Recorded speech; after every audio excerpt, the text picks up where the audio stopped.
everyone. Welcome to the Grit Talk Show. We are back with the 25th episode. For those of you who are still unfamiliar with Grit, we are a learning and development platform. And we also have our app ready. So if you are a coach and you are looking for coaches, or if you are somebody looking for a coach, then you can always hop on to www.gridcoaches.com and create your own dashboard and your own account, and access the wonderful coaches that we have on board from different countries. Some are available in person, some are available online. So it's something I'm sure you'd love to explore if you want to go that way. With the Grit Talk Show, we have been discussing everything coaching. And as the year comes to an end, we have only two, three, I think 4 more sessions left. Today we have with us the wonderful Shivaani, joining us from India. She has been working in Singapore. She has a background of HR, and she is a certified career and life coach at the moment. Today, Shivaani has chosen a very interesting topic that, I have personally struggled with a lot this year, 2022, overwhelm. So thank you, Shivaani, for coming here and for choosing this topic. Thank you so much, Khatija, for having me. It's my pleasure. Yes, so please tell us a bit more about yourself before we go on and, learn more about overwhelm, how to deal with it actually. Sure. So I come from a corporate HR background, been in different cities and different countries for last 20 years. After 15 plus years, I quitted the corporate job and I started my own independent practice. Right now, I am a coach, a consultant, and an HR trainer. So all of these fields that I work into majorly at this point in time, as more of my independent practice in both B2B with businesses and with small organizations, and also with individuals. So basically my target audience is middle managers and middle professional, mid-career, and also in the life space of, I would say, midlife professionals who are, getting into new relations or getting into those transition phase and moving into different phases of their life. So yeah. Yes, so you mentioned, Shivaani, transition, and transition is certainly very overwhelming, especially if you're at a midlife stage, where you have a lot of responsibilities. And I think all those responsibilities, the professional and the personal combined, they do cause a lot of overwhelm. And most of us don't know where it's coming from. We can't, as they say, name the emotion, or, we don't know. It's just like we can't seem to operate and our concentration gets affected. Can you please elaborate a bit more about what is overwhelm? Absolutely, and I think you rightly said, most people confuse overwhelm with stress. Usually they are stressed and we have too many things to do and we are exhausted. But one thing people do not usually realize, you can still work in stress, but when you are in an overwhelmed, you are very confused, as you said. You are unable to focus. You are basically unable to operate the day-to-day activities. That becomes a problem thing because it kind of brings you to a halt, or you are in a state of slightly lost. You're not sure how to and what is happening to me because you're not able to pinpoint what is actually happening, which is making me so, lost, and I'm not able to focus, those kinds of things. So I think one of the things that people need to remember, stress and overwhelm are two different things. It is not the same. And overwhelm usually makes you very confused, unable to focus. It's like your breathing pattern might increase. You might feel restless, or you might go into a complacent mode. Like in case if I'm not doing, I'm liking the not doing anything. I'm good with the laziness. Yeah. So yeah, you're saying, yes, so overwhelm can cause procrastination as well. Actually, those are two different things. Again, procrastination is a word I would say altogether, because overwhelm is something which unknowingly makes you slow, confused, and not able to focus. Procrastination is more like, it's not that you're not aware, but you are not able to overcome. Like, I know that I have to do certain things, but it is more deeply related to some fear. a fear or a fear of, what if this happens in a certain way. So I think these terms are pretty different. In general, what I will say is it is easy to give labels, but in very layman language, if we have to understand, these are all energies in human body. Here are, all energies. And even if we're excited, we are energy. And even if we are stressed or overwhelmed, it is energy. So it is basically when our energies are disturbed, it is not aligned properly. Yes, yes. Things happen. That's a very, very good point, actually, that when our energy, like, whatever we have, it has been forced or thrown upon us, we do not maybe have the energy to cope with that in that particular point in time. So, which brings me to another point. So, when we're overwhelmed, I think, do we tend to overcommit? Because we're in a state of haze, as you said, and we're not properly aligned also with our own energy level. So could that lead to overcommitment at the workplace, and with appointments and meeting deadlines? How does that gel out in a work space? I think that is a very relevant question, especially in the current working space, because people are so much into so many things and uncertainty. And one of the things, so some of the symptoms, to recognize at a workplace, one thing, the person's undergoing overwhelmed condition might not recognize himself or herself. So it becomes difficult to judge yourself. You become irritated, you become uneasy, you try to do more, or you suddenly lose your track of doing. But what is good, if you know how to track it, or if somebody others know around you, they can pinpoint very small things. Like the general symptoms in the office space is somebody, as you said, overcommit to things but not able to deliver. Or you will find somebody suddenly sending mails at a very random time in the midnight, which is not the usual pattern of the person. Or somebody kind of suddenly becoming too overcommitted and wanting to do too many things at the same time. There can be that, as you said, overcommitted, but I'm missing the deadlines at the same time. There can be things that, I show up in a very strong phase that, yes, I will do that. But when I'm actually in the meeting or when I'm actually about to speak, I fumble and I'm not able to, my thoughts and my work disappear. So these are general in the office space. And what happens in the office space, we are not able to ask much because we feel it is like intrusion. I mean, everybody knows limited, but this is a very good way. And I would say, especially for the leadership team. So one of the good examples is, when you're not able to ask a person what's going on, you can reverse the question and say, example, when there is a new project coming up, or there is a new, product launch happening, and somebody might get overwhelmed. So instead of saying that what is going around with you, because the other person might get scared, that, oh, I'm being poked, or, the person is trying to check on me, that means something is not okay. Instead, you should change the question and probably ask, hey, I am a bit struggling with this new app. How is it working for you? So that gives the person the connection and it opens the door to share. So I think in the workplace, the conversation and the right questions is a lot more important. One is noticing the environment, taking care and having those small check-ins, are you okay? You have been coming late for a couple of days. I hope everything is fine. Because in general, otherwise, usually managers or managers make a judgment or it's a quick decision, not doing well, or he is not performing, a very straight line. But most of it is not that. If the person has been doing for certain thing and not doing now, there could be some reason behind it. So rather than just having that straitjacket answer that probably you are not performing well enough now, or, suddenly, my attention will go to any other high performer who's doing well for me. Rather, as a manager, I can take this a chance to have the right question and understand why the person is behaving in a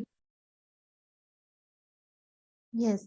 So, Shivani, what are the typical reasons that people might go into overwhelm? Is it like too many things happening at the personal and professional front at the same time? Or could it be some life-changing event? What are the typical things that, can cause one to get overwhelmed? Yeah, in general, overwhelm feeling of, it is a feeling of an emotion. It is more like an umbrella. If you see the top of Yes. and the strings of the umbrella are like different reasons or different emotions. Hmm. So somebody, Hmm. as you said very right, somebody can have a life event, or somebody Hmm. might, have changed the location, or Hmm. somebody have, said to go to on-site suddenly. So Hmm. the opportunity might look good, sometimes it is not always in the condition of something bad or sad. It can also be Hmm. the other way around. Suppose if the person Hmm. has been thrown to a on-site location which is absolutely new, Hmm. but the opportunity looks good, but it can create a lot of overwhelm for the person in terms of new location, figuring out things. Maybe the climate is not fine. Maybe I'm not adjusting to the place. A lot of other areas can come. So different emotions, in terms of your joy or your sadness or your anxiety or any fear in different situation can lead to overwhelm situation. No, so Hmm. it's like a upper cover, and there could be the underlying reason can be more than one. So it Hmm. could be a straight reason that only when X thing happens, a person is overwhelmed. A person Hmm. in different situation, and that is Hmm. other word that we use rather than saying that Hmm. into anxiety or I am into depression these days. Those are very big Hmm. terms. So rather than using them, the first layer is maybe you are feeling overwhelmed because of certain situations around. And life Hmm. changes are a big reason. It can be personal, Hmm. it's professional. Something might have happened in person's personal life and they don't speak at work. It is very, Hmm. they don't share. And that could have been a cause which is constantly going in their mind, or they are having sleepless nights. And that is indirectly impacting work. Hmm. So these are a couple of things. It is more like that umbrella, and you have to kind of see through what is going around, what is the underlying thing. Hmm. Yeah. Yes. So, and another thing, Shivani, one way to deal with overwhelm, could it be that it's boundary setting and cutting down whatever you take on your plate? Because sometimes we tend to take more and more on our plate, and is that adding to the overwhelm? It can. So one of the things that, Hmm. while it is very good to say it can be boundary setting, it can be a couple of other things that you need to observe. Hmm. But most of the people, when they go into that stage, they don't realize themselves that they Hmm. are being overwhelmed. They're not able to put a finger to it, that what is Absolutely. happening to them. They're more Yes. so irritated or more of so, in an Hmm. anxious state, but they're not able to put a finger why. And it is not that they can't, conscious practice can help do. Hmm. So, Hmm. very small activities and things, like suppose one thing can be, in case if the person have had an episode in the past, and Hmm. they can take a pause, recollect, oh, this has happened to me in the past, what had I done that time, what worked for me and what did not work for me. Hmm. Hmm. So that can happen. So I think the pause is a very, very important thing when you're feeling overwhelmed. A movement Hmm. of time wherein you concentrate maybe just on your breath and Hmm. see self, observe for a minute what is happening in my body.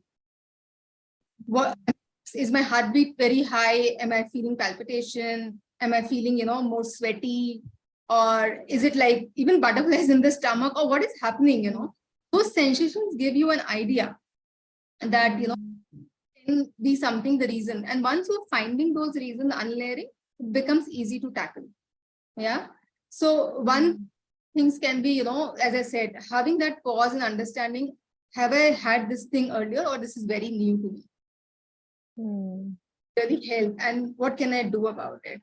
Other a couple of things can be, it is basically obviously one, talking to somebody, just sharing, but in the office space it becomes a bit difficult because people have this tendency, if I say any such thing, maybe I will be judged, or maybe I will be said not very good, or I'm not able to manage stress.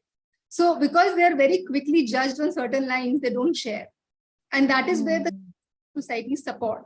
If the culture is good, wherein people can share and talk about, chances are to be less to go into this stage, because they get a window that, okay, probably, I'm not able to catch up for a few days, and maybe I just want to talk about it.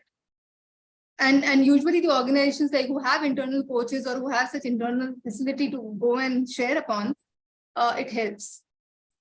So kind of one of the things that helps.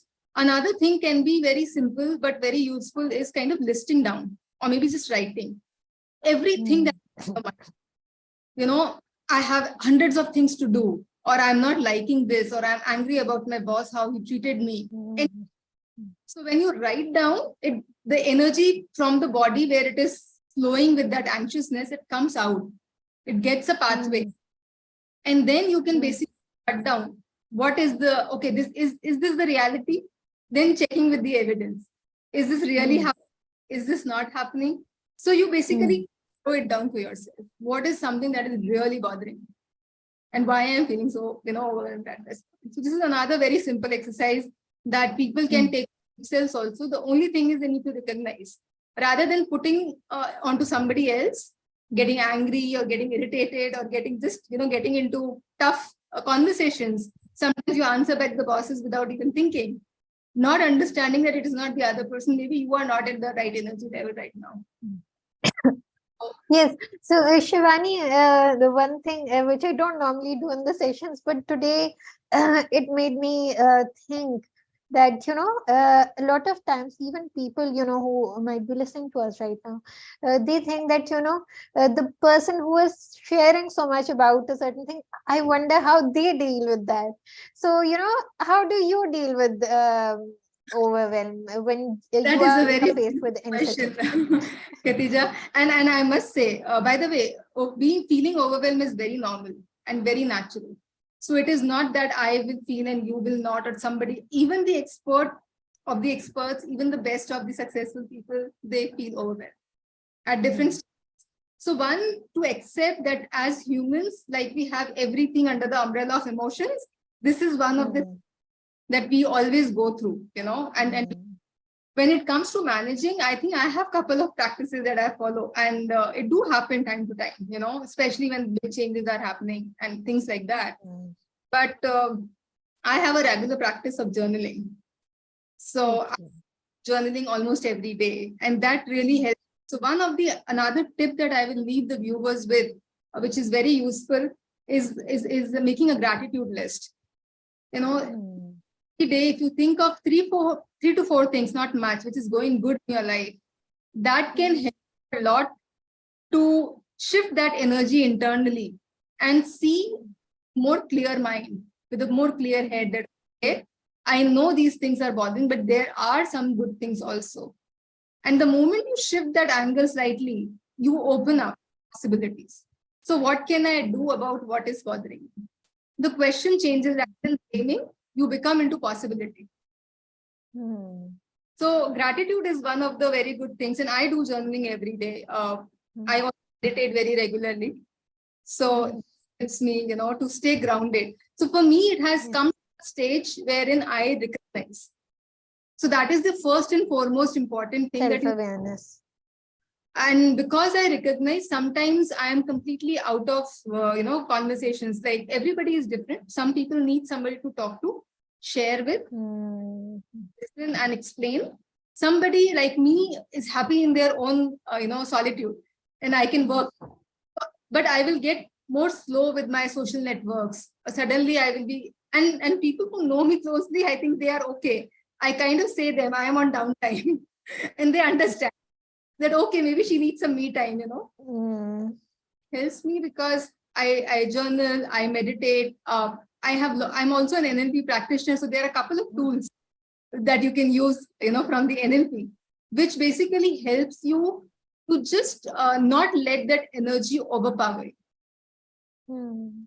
If that energy overpowers, then it becomes slightly out of control, and you might, take hasty decisions, or you might do something which is not right. You're able to recognize and control that energy not to overpower, and uncover the other sides, then you gradually release it and able to see it. Everybody has a different outlet. It is not the same way. Somebody will need conversation, somebody writing might help, somebody a coach might help, somebody is very clouded and not able to see, and maybe a mentor or somebody else comes in, say, would you like to try this? Or would you like me on, say maybe and some people need therapy also. Yeah, some people, I mean, therapy is a very complex thing, but even in the day-to-day things, some use their energy in different ways. So if you are an energy person who likes to be out and things are not working for reason, maybe a game or a match will help you. Any sport will help you. So point is to come out of that energy and redirect it in different direction to yourself to see what is actually going on, rather than assuming and let it overpower so much that you sink into it. Because sinking into it, the other things. Then if it is a continuous pattern and if it is going for a long time, then it right. Exactly. So that stage where you really have those anxiety attacks and you are either short extreme happening. Absolutely. So yes, you're absolutely right that we need to be in tune with ourselves to know the best way out for us, because different things work for different people. Somebody actually I've seen that some people get diverted and re-energized through sports. For me, I need these empty spaces, as you said, where you mentioned downtime.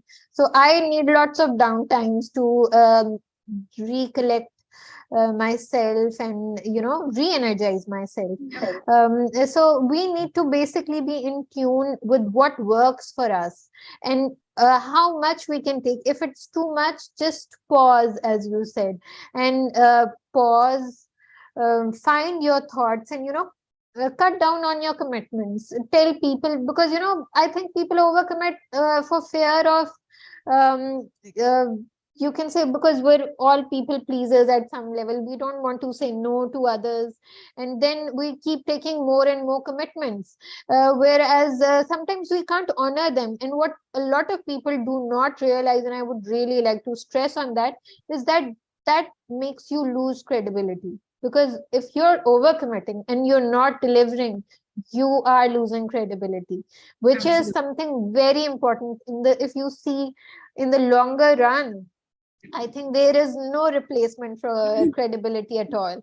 So in fact, if I may add, it is better to kind of recognize and have that conversation and take the downtime that you need.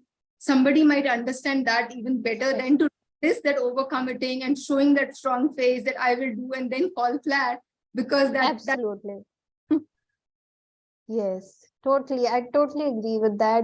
And thank you for helping us differentiate between stress versus overwhelm. And the fact that if we let overwhelm go uncatered to, as in we don't address it in time with whatever is working for us, then it will turn into anxiety over time. And more I think what a lot of people don't realize is that that's where coaching comes in, that it is pre-therapy also. When you're in the phase that you can see that you might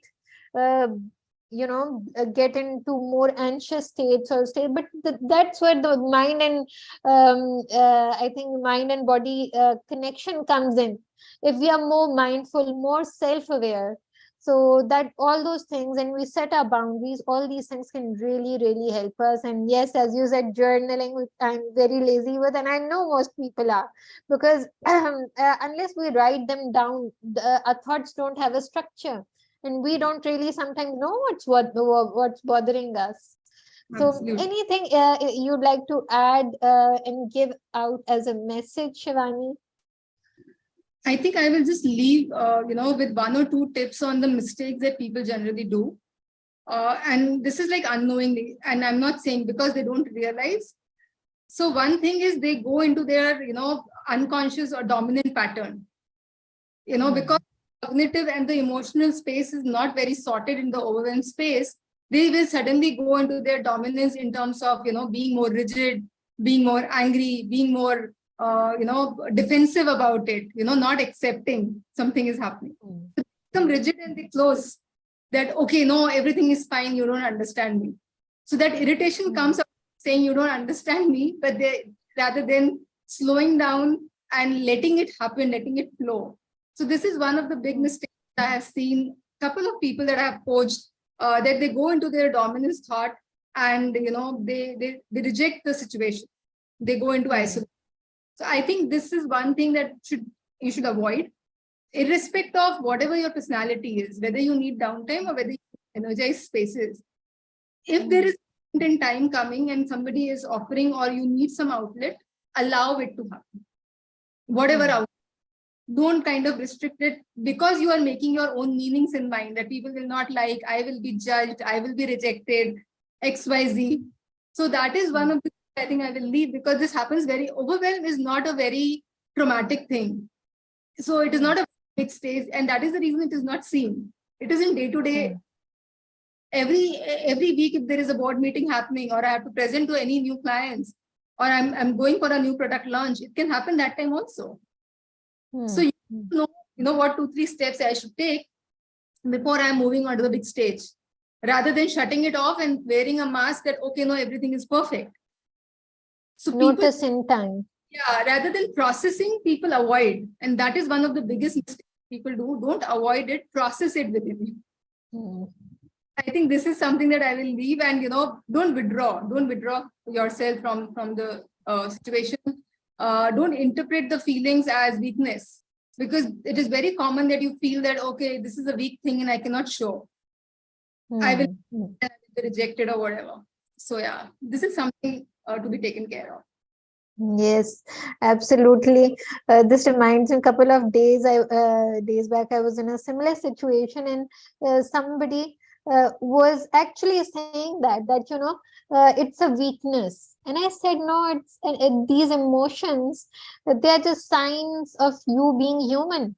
So it's all right. We should accept and notice these things in time and take care of them and take care of ourselves and allow ourselves to feel what we do, as you said. So thank you so much, Shivaani, for being here on a Sunday, taking time out. And those of you who are watching, please feel free to leave any comments or any questions that you have, and Shivaani and I will get back to them. And have a lovely rest of your Sunday. Shivaani, you and those who are watching. All right. Have a nice day. Thank you so much. Thank you very much. It's lovely talking to you. Take care.